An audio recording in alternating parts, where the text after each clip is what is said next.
Students, आज मैं फिर आप सबके बीच हाजिर हूँ अपनी एक नई वीडियो लेकर। और आज की वीडियो में हम कवर करने वाले हैं कक्षा 10 का एक इम्पॉर्टेंट टॉपिक मैथक।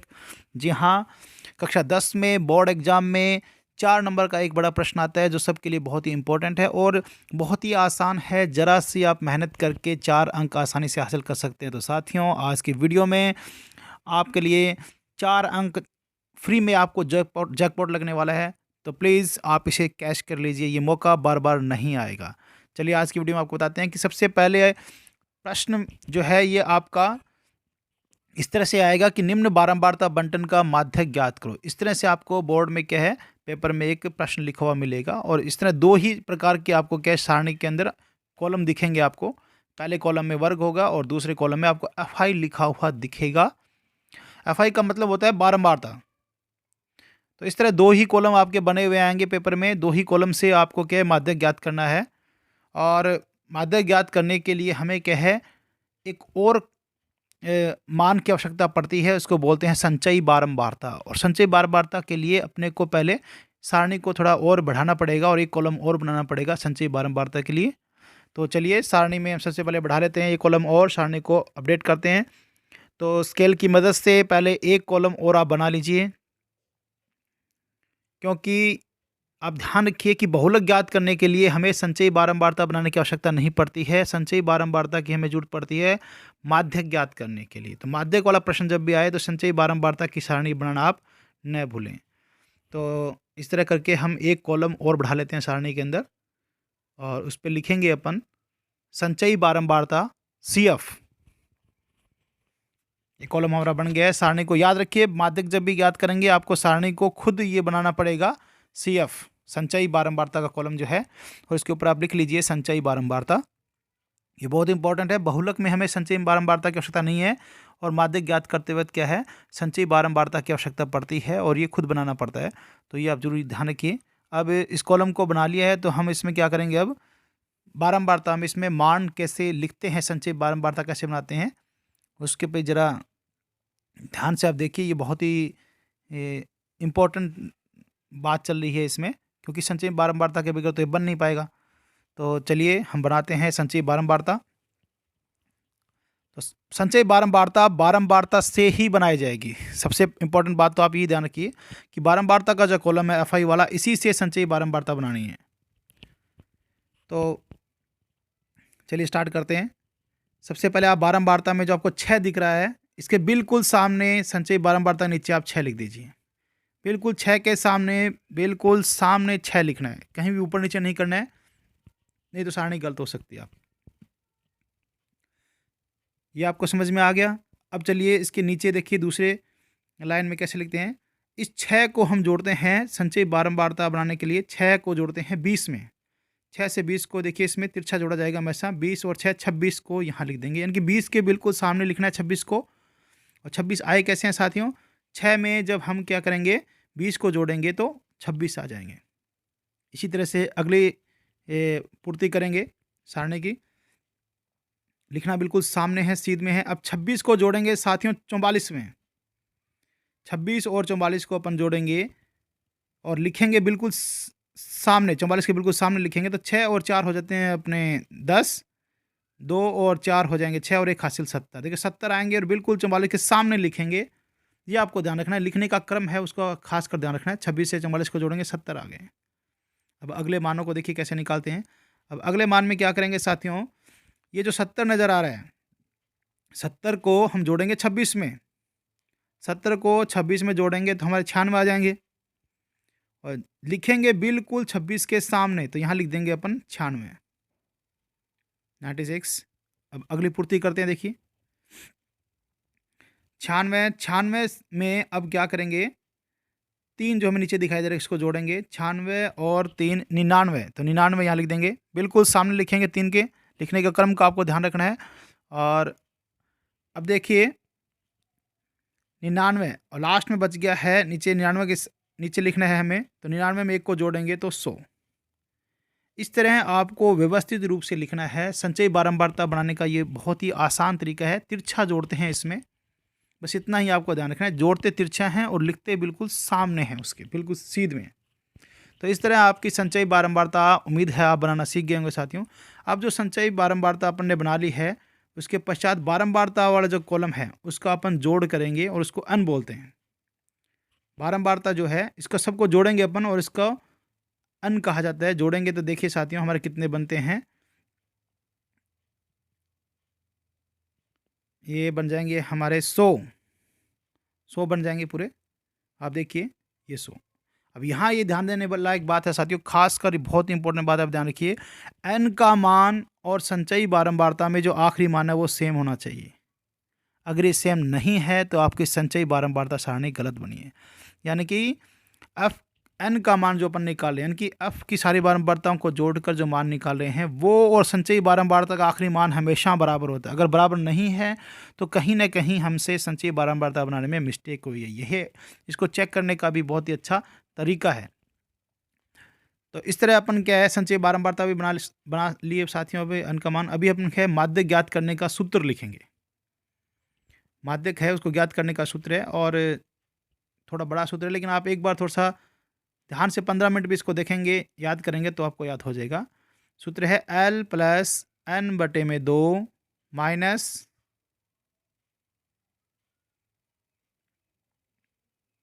सी बटा एफ गुणा एच। ये माध्यक का सूत्र, ये आपको याद करना ही पड़ेगा। तो माध्यक is equal to L plus n बटे 2 माइनस सी बटे में एच, ब्रैकेट में लिखने हैं ये, गुणा एच बटे में एफ। ये माध्यक का सूत्र आपको याद करना है। और इसके बाद हम लिखते हैं कि इसके अंदर जो आप एन देख रहे हैं, सी देख रहे हैं, एफ देख रहे हैं, एच है, ये क्या चीज़ हैं। तो एल देखिए साथियों क्या होता है कि माध्यक वर्ग की निम्न सीमा। एल का मतलब होता है माध्यक वर्ग की निम्न सीमा। अब आगे जाके हम देखेंगे कि माध्यक वर्ग किसे कहते हैं, कहाँ से माध्यक वर्ग आता है। तो देखिए पहले हम लिख लेते हैं कि एल बराबर माध्यक वर्ग की निम्न सीमा। उसी तरह साथियों हम लिख लेते हैं सी इजिकल टू माध्यक वर्ग से ठीक पहले की संचयी बारंबारता। ये सी का मान ध्यान रखना बहुत ही जरूरी है, माध्यक वर्ग से ठीक पहले की है। माध्यक वर्ग की संचयी बारंबारता नहीं लिखनी है। अक्सर विद्यार्थी हैं वो इसी टॉपिक पर आके गलती कर देते हैं, वो माध्यक वर्ग की संचयी बारंबारता है उसी का मान लिख देते हैं। लेकिन आपको खास ध्यान ये रखना है कि सी का मान जो होता है माध्यक वर्ग से ठीक पहले की संचयी बारंबारता है। ठीक है साथियों, तो ये अपन लिख देते हैं। उसके बाद देखिए एफ क्या चीज़ है।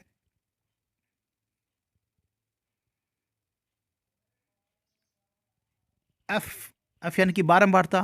बारंबारता कौन सी लिखेंगे, माध्यक वर्ग की बारंबारता। तो माध्यक वर्ग की बारंबारता यहाँ ये ध्यान रखना है कि एफ का मान तो लिखते हैं वो माध्यक वर्ग से ही लिखते हैं, सी का मान माध्यक वर्ग से ठीक पहले की संचयी बारंबारता लिखते हैं। और यहाँ देखिए एच इजिकल टू वर्ग अंतराल। जो वर्ग है उस कॉलम में देखेंगे कि प्रत्येक दो संख्याओं क्रमगत इन संख्याएं जो तरीके वर्गों में कितना फ़र्क है। यहाँ आप देखोगे 10 से 25 15 का फ़र्क है, 25 से 40 15 का फ़र्क है। तो वर्ग अंतराल मतलब इनमें अंतर कितना है। तो इसी तरह देखिए अपन ने सारे क्या है इसके देख लिए हैं। अन का मान हम पहले ही निकाल चुके हैं 100, अन बटे 2 करेंगे तो 50 आ जाएगा। तो देखिए अन बटे 2 भी निकाल लेते हैं। एन बटे में 2 इजिकल टू 100 बटे में 2, 100 में 2 का भाग देंगे और अपने पास 50 आ जाएगा। अब सभी कुछ करने के बाद साथियों आप देखेंगे कि मान लिखने के लिए हमें ये पता होना चाहिए कि माध्यक वर्ग क्या चीज़ है। माध्यक वर्ग क्या है उसी के अनुसार अपन सारे मान लिख सकते हैं। तो पहले माध्यक वर्ग ढूंढते हैं कि कैसे माध्यक वर्ग का मान ज्ञात किया जाता है। माध्यक वर्ग है कौन सा, पहले ये ढूंढने की कोशिश करेंगे और आपको जल्दी ही समझ में आ जाएगा। बहुत ही आसान है माध्यक वर्ग को ढूंढना और इसी से क्या है माध्यक ज्ञात करने के लिए सारे मान है वो माध्यक वर्ग के अकॉर्डिंग ही क्या है लिखे जाते हैं। तो चलिए अभी अपन देखते हैं कि माध्यक वर्ग किस प्रकार से ज्ञात किया जाता है। सारणी को देख लीजिए कितनी व्यवस्थित तरीके से आपको सारणी बनानी है। आपकी राइटिंग भी क्या है थोड़ी व्यवस्थित होनी चाहिए इन प्रश्नों करते वक्त। तो इस तरह आपको क्या है सारणी बना लेनी है। n बटे 2 का मान निकाल लेना है, सारे आपके कॉलम्स के मान लिख देने हैं। और अब हम देखते हैं कि माध्यक वर्ग कैसे ढूंढा जाता है, कौन सा माध्यक वर्ग है, ताकि हम बाकी सारे मान लिख सकें। तो n बटे 2 का मान हमारे पास आया है साथियों 50। तो इसमें एक बात ध्यान रखनी पड़ेगी कि 50 से ठीक बड़ी संचयी बारंबारता कौन सी है। सारणी में आप देखिए संचयी बारंबारता वाले कॉलम में देखिए कि 50 से ठीक बड़ी संचयी बारंबारता कौन सी है। संचयी बारंबारता वाले कॉलम देखिए 70 50 से ठीक बड़ी संचयी बारंबारता है। तो ये जो इसके संगत जो पूरा ये वर्ग है पूरा ये ये पूरा कहलाता है माध्यक वर्ग। देखिए कैसे अपन ने आसानी से ढूंढ लिया। पहले n/2 का मान ज्ञात करेंगे, वो 50 आएगा। यानी कि 50 से ठीक बड़ी संचयी बारंबारता है वो किसकी है? 70 है। 70 है तो वो जो वर्ग है, जिस वर्ग में 70 है, वो सारा वर्ग माध्यक वर्ग कहलाता है। तो इस प्रकार से माध्यक वर्ग को अपन ने ढूंढ लिया है। एक बार फिर से समझ लिए, n/2 यानी कि 50, 50 से ठीक बड़ी संचयी बारंबारता, यानी कि 50 से ठीक बड़ी संख्या देखेंगे संचयी बारंबारता वाले कॉलम में, तो वो आएगी 70। यानी कि इससे संगत जो पूरा जो अपनी पंक्ति दिख रही है वो पूरी कहलाएगी माध्यक वर्ग। तो इस देखिए अपन ने माध्यक वर्ग को ढूंढ लिया है। अब हम सारे मान लिखेंगे, L क्या है, C क्या है, F क्या है, H क्या है, इन सब के मान क्या है अपन ढूंढ ढूंढ के भी इसी सारणी से ढूंढ के अपन सब मान लिख देते हैं। L का मान है माध्यक वर्ग की निम्न सीमा। माध्यक वर्ग में चलेंगे साथियों, ये पूरा माध्यक वर्ग है। और ये जो दिख रहा है 40, ये कहलाता है निम्न सीमा, 55 कहलाता है ऊपरी सीमा। ये वर्ग में से ढूंढना है साथियों अपने को। तो L इक्वल टू माध्यक वर्ग की निम्न सीमा यानी कि 40 कहलाती है निम्न सीमा। तो ये 40 आ गया है, ठीक है। इससे ढूंढेंगे साथियों, 40 निम्न सीमा है, 55 ऊपरी सीमा है, वर्ग में से ढूंढेंगे। तो L का मान है माध्यक वर्ग की निम्न सीमा, तो वो देखिए 40। अब देख रहे हैं अपन कि C का मान कैसे ढूंढते हैं। माध्यक वर्ग से ठीक पहले की संचयी बारंबारता, तो ठीक पहले की कौन सी, देखो 70 से ठीक पहले 26। ध्यान रखिए यहीं आके अक्सर गलती होती है। माध्यक वर्ग से ठीक पहले की संचयी बारंबारता अपने को ढूंढनी है। तो माध्यक वर्ग है उससे ठीक पहले की संचयी बारंबारता 26 है। ये बहुत ही इंपॉर्टेंट है C का मान ढूंढना, अक्सर इसी में गलती होती है। सभी लोग संचयी बारंबारता 70 लिख देते हैं। अब ढूंढना है F यानी कि माध्यक वर्ग की ही बारंबारता देखनी है, यानी F का मान देखना है माध्यक वर्ग में। तो कितना है देखिए, F जाएंगे FI यानी कि 44, तो यहाँ लिख देंगे 44। FH वर्ग अंतराल आपको पता ही है, सबके अंदर 15 का वर्ग अंतराल है। निम्न सीमा और ऊपरी सीमा में अंतराल कितना है, 40 से 55 यानी कि 15 का फर्क आ रहा है, तो यहाँ अपन 15 लिख देंगे साथियों। तो इस तरह हम क्या है सारे मान क्या है वो ढूंढ लेते हैं कि कैसे कैसे इसमें मान रखे जाएंगे। तो सारे मान जो हमें रखने हैं सूत्र के अंदर वो हमारे सामने आ चुके हैं। और अब हम मान रखेंगे सूत्र के अंदर और उसके बाद उसको सिंपली हल कर लेंगे और आपका ये माध्यक आ जाएगा। तो हम सूत्र के अंदर मान रखेंगे। सबसे पहले लिखते हैं माध्यक is equal to L। L का मान अभी अपन ने ढूंढा है साथियों 40, माध्यक वर्ग की निम्न सीमा, तो 40 लिख देंगे। प्लस देखिए प्लस n/2 का मान अपन ने अभी ढूंढा है साथियों, हल किया हुआ है। देखिए n/2 50, तो अपन यहाँ 50 लिख देंगे। माइनस C का मान माध्यक वर्ग से ठीक पहले की संचयी बारंबारता ढूंढा है अपन ने 26, ये देखिए ठीक पहले की संचयी बारंबारता, तो यहाँ लिख देंगे 26। ठीक पहले की संचयी बारंबारता लिखनी है तो अपन लिख देंगे 26, C की जगह 26 लिख देंगे, बटे F का मान माध्यक वर्ग की बारंबारता, F का मान माध्यक वर्ग की बारंबार देखिए 44, ये देखिए यहाँ से देख के लिख देते हैं F का मान गुणा H का मान क्या कहलाता है अपने देखिए वर्ग अंतराल यानी कि 15। अब साथियों ये जो 40 है इसको आपको अंत तक टच नहीं करना है, अंत तक आपको इसको हल नहीं करना है, 40 ही लिखते रहने हर बार, वरना आपके प्रश्न में गणना करने में आपको दिक्कत हो सकती है। 50 में से 26 को आप घटा लीजिए, 24 आ जाएंगे आपके पास, नीचे 44 लिख दीजिए गुणा में 15। अब देखिए 24 और 44 दोनों में 4 का भाग जाता है साथियों, 4 से दोनों को काट देंगे। 40 प्लस ये देखिए 4 से काट देते हैं, 4 का 6 तक भाग जाएगा इसमें 24 में, और 44 में 11 तक जाएगा। देखिए 6 तक काट दिया वगैरह, तो अपने पास आ जाएंगे 6/11 गुणा 15।